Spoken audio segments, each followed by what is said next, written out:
Hey y'all, Morgan from Charleston Crafted here. I was challenged to participate in a thrift store upcycle project, so let me show you what I got. The first thing that I got is this wooden cutting board. It was $7.99 and it's not in great shape, but it's really thick, really heavy, and I think it has a lot of potential. The second thing that I got is this mid-century modern chair. Somebody spray painted it and it looks really bad. The lady told me it had been there for a really long time, and I got this for $3.99.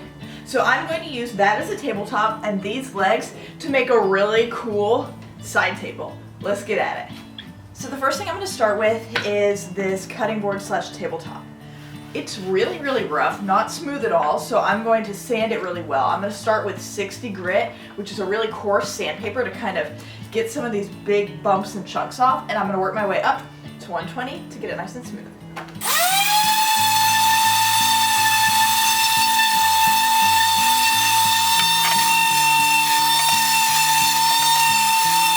So you can see this cutting board has some cracks in it. It's butcher block style, made up of several boards pressed and glued together, and they're just kind of separating here. So I'm going to use this color matched wood filler to fill in the cracks.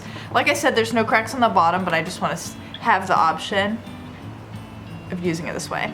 I like this kind of wood filler with the little nose tip. I'm just gonna squirt it in.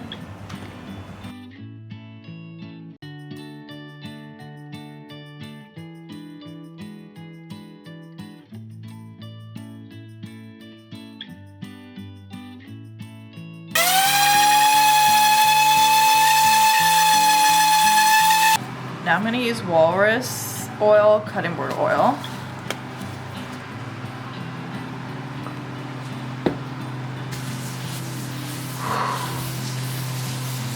That's delicious.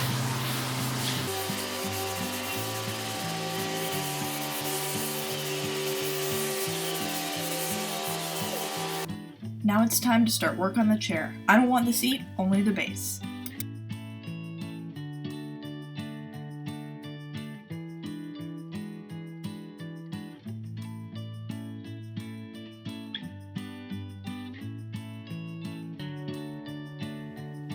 I carefully measured so that the base was centered on the cutting board, and then just used a pencil to mark where each of the holes in the hardware were, so that I could pre-drill the holes so that I didn't split the wood when I screwed in the legs.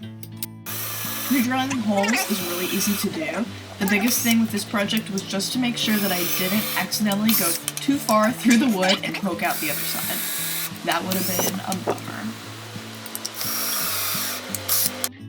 Finally, I just used my drill and some regular screws to screw the base into place.